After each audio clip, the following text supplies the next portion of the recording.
ნაპოლის მწვრთნელის 3 ახალი წესი. კალცონას კომენტარი ხვიჩაზე. რატომ გაბრაზდა კვარაცხელია ბარსელონასთან, სპორტული დირექტორის განმარტება და ქართველი შემტევების გოლები. ამ და სხვა სიახლეების ანახავად უყურეთ ვიდეოს ბოლომდე. დავიწყოთ ნაპოლის ცუდი სერიით, რომელიც კვლავ გრძელდება. იტალიის ჩემპიონებმა ამჯერად ქულების სტუმრად კალიარისთან დაკარგეს. მიუხედავად იმისა, რომ ოსიმენის გოლით გუნდი იგებდა, შეხვედრის ბოლო წუთზე სტუმრებმა გოლი გაუშვეს. შედეგად შეხვედრა 1-1 დამთავრდა. აღსანიშნავია, რომ ნაპოლის გასვლითი შეხვედრა 25 ნოემბრის შემდეგ არ მოუგია. კალიარისთან დაპირისპირება კი ძალიან უსახური იყო. თუნდაც მარტო იმიტომ, რომ შეხვედრაში სახიფათო მომენტებიც კი იშვიათად იქმნებოდა. საშინელ ფორმაშია ნაპოლის დაცვა. კალიარისთან 1 გოლი ამირ რაჰმანიმ საკუთარ კარშიც გაიტანა. თუმცა მათ დასაბედნიეროდ კალიარის ფეხბურთელი თამაშგარეში იყო და ეპიზოდზე გავლენას ახდენდა, რის გამოც გოლი გაუქმდა. შეხვედრის 96 წუთზე კი ჟუან ჟესუსის ცუდი თამაშით კალიარი მისარგებლა. სამწუხაროდ ცუდი შეხვედრა ჰქონდა ხვიჩა კვარაცხელიასაც. მხოლოდ ერთი მომენტი შექმნა, როცა მარჯვენა ფლანგიდან საჯარიმოში ჩააწოდა და ოსიმენმა თავით დაარტყა, მაგრამ სუსტად. აუცილებლად უნდა აღვნიშნოთ ის ფაქტიც, რომ ნაპოლის ფეხბურთელებს ქართველ შემტევამდე ბურთი ვერ მიაქვთ. მარტო კი ერთ ფეხბურთელს ყოველთვის უჭირს, განსაკუთრებით მაშინ, როდესაც ფეხბურთელი არც თუ ისე კარგ ფორმაშია. საბოლოოდ ნაპოლის ახალმა მწვრთნელმა ფრანჩესკო კალცონამ კვარაცხელია 73 წუთზე შეცვალა. უკვე მეორედ, თუმცა ამჯერად ქართველს არ ჰქონია განსაკუთრებული რეაქცია და არც მისი ქმედება მოხვდა იტალიური მედიის ყურადღების ცენტრში. შეგახსენებთ, რომ ბარსელონასთან შეხვედრაში ცვლილების გამო ქართველმა უკმაყოფილება გამოხატა და მწვრთნელს არ მიესალვა. ამის საპასუხოდ კი ვრცელდებოდა ჭორები, რომ თითქოს კვარა დაიშჩებოდა, თუმცა ეს ასე არ მოხდა.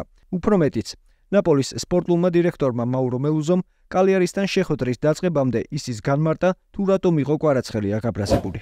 კომენტარის მოსმენამდე დამითმე ზუსტად 2 წამი. დალაიქე ვიდეო და გამოიწერე აქ. მას არანაირი არაპროფესიონალური ქცევა არ ქონია. ნებისმიერი შეცვლილი ფეხბურთელი არ არის ბედნიერი. მისივე აღიარებით გითხრა, რომ გაბრაზებული იყო, რადგან შესაბამისად ვერ ითამაშა, მაგრამ ეს არაფერს ნიშნავს.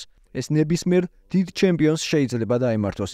მას დიდი ჩემპიონის დამოკიდებულება ჰქონდა, რადგან სხვაზე არ გაბრაზებულა. ის გაბრაზდა იმ მიზეზით, რაც უკვე აღნიშნე. კვარაცხელიასთან და ნაპოლის თამაშთან დაკავშირებით შეხვედრის შემდეგ ისაუბრა ნაპოლის ახალმა მწვრთნელმაც. პრობლემა საკუთარ თავში უნდა ვეძებოთ. ვიცოდით, რომ კალიარი საკუთარ მოედანზე თამაშს დიდი წნეხით იწყებს და ფინიშით საკმაოდ ძლიერი აქვს. ამისთვის მზად ვიყავით, მაგრამ მაინც ვერ გავუმკლავდით. პირველ დაიმში ბურთი ბევრჯერ დავკარგეთ, რამაც თამაშის სცენარზე გავლენა მოახდინა. მეორე ნახევარში კი შედარებით მოწესრიგებულად ვთამაშობდით. 2 კარგი შანსი ჰქონდა, რომელიც ვერ გამოვიყენეთ და ამის გამო დავისაჭეთ. ვფიქრობ, პრობლემა ფსიქოლოგიურია, რადგან ფიზიკურად გუნდი კარგ ფორმაშია. ერთადერთი რითაც გუნდის გაგრეტიკება შეიძლება, ეს შეხვედრის მენეჯმენტია. სირთულეების შესახებ ვიცოდით. იყო ქარი, მაღალი ბალახი, მეტოქის თამაშის სტილიც ვიცოდით, მაგრამ ყველაფერი ვერ გავითვალისწინეთ. რაც შეეხება კვარაცხელიას, ცდილობს გააკეთოს ის ყველაფერი, რასაც მისგან ვითხოვ. შესაძლოა ამაზე იმდენად კონცენტრირებულია, რომ ხედველობიდან თავისი თვისებები დაკარგა. ის ინტროვერტი ბიჭია, ბევრს არ ლაპარაკობს. ვფიქრობ, დახმარების ხელს მალე გამოგვიწვდის. მას დიდი რესურსი აქვს და ამით ბედნიერი ვარ, რადგან ეს დიდ იმედს მაძლევს. ამის გარეშე ყველაფერი უფრო რთული იქნებოდა. აქვე გეტყვით, რომ ფრანჩესკო კალცონამ ნაპოლიში ახალი წესები დაამკვიდრა. კაცრი მიდგომა, რათა ფეხბურთელებმა დისციპლინა დაიცვან, რაც საბოლოოდ სასურველ კონდიციამდე მისვლას ემსახურება. იტალიური მედიის ინფორმაციით, კალცონას 3 მთავარი წესი აქვს. პირველი, მოთამაშეებმა კალცონას მითითებები უსიტყვოდ უნდა შეასრულონ. არანაირი წინააღმდეგობა. მეორე, მაქსიმალური სერიოზულობა საქმისადმი. მწვრთნელი მოთამაშეებს სრულ კონცენტრაციას სთხოვს. ეს ეხება შეხვედრასაც და ვარჯიშებსაც. მესამე, ერთმანეთის პატივისცემა და ერთიანობა ის არის, რასაც კალცონა ფეხბურთელებს კაცრად მოსთხოვს. ცნობილია, რომ თუ ფეხბურთელები ამ წესებს არ მიიღებენ, ნებისმიერი მათგანი დაისჯება. პრეზიდენტი დე ლაურენტისი კალცონას სრულ ნდობას უცხადებს და მოქმედებისთვის მაქსიმალურ თავისუფლებას აძლევს. შეგახსენებთ, რომ ნაპოლი 37 ქულით ამ დროისთვის მე-9 ადგილზეა, თუმცა ტური ჯერ არ დამთავრებულა. იტალიის ჩემპიონები მომდევნო შეხვედრას 28 თებერვალს სტუმრად სასუოლოსთან გამართავენ. ეს შეხვედრა 21 ტურის გადადებული მატჩის ეგიდით ტარდება. თქვენ რას ფიქრობთ, შეძლებს თუ არა ნაპოლი ამ შეხვედრაში გამარჯვებას? დაწერეთ თქვენი აზრი კომენტარებში. ახლა კი გადავინაცვლოთ საფრანგეთში, სადაც მეჩში დაბრუნების შემდეგ გიორგი მიკაუტაძემ პირველი გოლი გაიტანა. ქართველმა ფორვარდმა საფრანგეთის ლიგა 1-ის 23 ტურის საშინაო შეხვედრაში ლიონთან ანგარიში მე-13 წუთზე გახსნა, მაგრამ შემდეგ მას პინძლებმა 2 გოლი გაუშვეს და ქულის გარეშე დარჩნენ.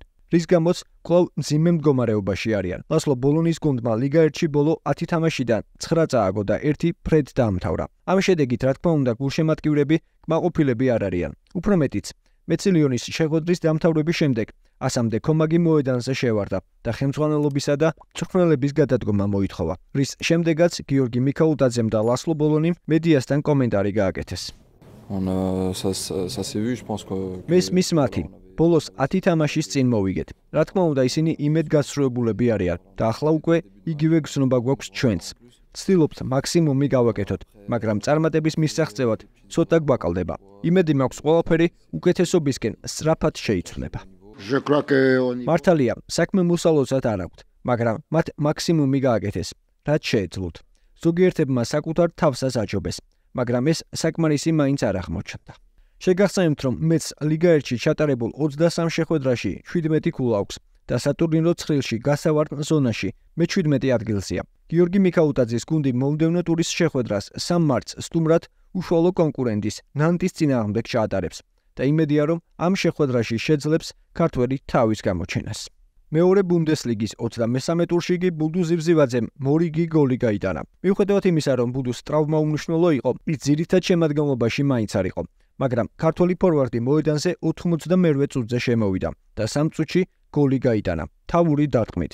ეს 29 წლის ქართველის მერვე გოლია მეორე ბუნდესლიგაში. ქართველი შესანიშნავ ფორმაშია და ეს განსაკუთრებით სასიხარულოა მოახლოებული მარტის თამაშების წინ. საერთო ჯამში ამ შეხვედრაში კალსრუემ კაიზერსლაუტერნის სტუმრად 4-0 გაანადგურა. კალსრუეს 23 შეხვედრაში 32 ქულა აქვს და მე-9 პოზიციაზეა. შემდეგ შეხვედრას კი 2 მარტს სახლში პიურტის წინააღმდეგ გამართავს. 18 წლის გაბრიელ სიგუა კი შვეიცარიის სუპერლიგის 25 ტურში მოედანს გოლით დაუბრუნდა. 27 წუთზე სიგუამ ანგარიში შმიდის ჩაწოდების შემდეგ გახსნა. ეს მესამე გოლია შვეიცარიის ჩემპიონატში 11 შეხვედრაში. აღსანიშნავია, რომ 3 გოლიდან 2 მან სწორედ ივერტონს გაუტანა. საბოლოოდ ბაზელმა 10 კაცით დარჩენილ ივერტონს 2-0 მოუგო. შეგახსენებთ, რომ ქართველს 6 დეკემბრის შემდეგ ტრავმის გამო არ უთამაშია. შეხვედრის შემდეგ ბაზელის მთავარმა მწვრთნელმა ფაბიო სელესტინიმ გუნდის ახალგაზრდა მოთამაშეებზე და მათ შორის გაბრიელ სიგუაზე ისაუბრა. ბიჭებმა ფანტასტიკურად ითამაშეს. ამ კვირაში ვთქვი, რომ მოედანზე ის მოთამაშეები იქნებოდნენ, რომლებიც ჩვენს მომავალს წარმოადგენენ. რამდენიმე თვიანი უთამაშებლობის შემდეგ სიგუამ გაიტანა. ბრწყინვალე დამოკიდებულებას ავლენს. ბევრი მიმართულებით მათთან ერთად უნდა განვითარდეთ, მაგრამ მენტალიტეტს უკვე ვავლენთ. შეგახსენებთ, რომ ბაზელს 31 ქულა აქვს და 12 გუნდიან ჩემპიონატში მერვე ადგილზეა. 2 მარტს კი სიგუას გუნდი ლოზანას უმასპინძლებს. ინგლისის ჩემპიონშიპის 34 ტურში კი უოტფორდის შინ ჰადერსფილდთან 1-2 დამარცხდა. გიორგი შაკვედაძე თამაში 27 წუთზე ჩაერთო. ქართველი ფეხბურთელი ბურთს 40-ჯერ შეეხო. 30-დან 24 ზუსტი პასი გააკეთა. მოედანზე 8 ორთაბრძოლიდან 4 მოიგო. თამაშის წესი ერთხელ დაარღვია და მის წინააღმდეგაც ერთხელ დაჯარიმდნენ. დრიბლინგის 2 მცდელობიდან 1 წარმატებული ჰქონდა. უოტფორდს 34 ტურში 44 ქულა აქვს და მე-11 ადგილზეა. ჩაკვეტაძის გუნდი შემდეგ ტურში მილუოლს ესტუმრება. იმედია, რომ ამ შეხვედრაში შეძლებს ქართველი თავის გამოჩენას.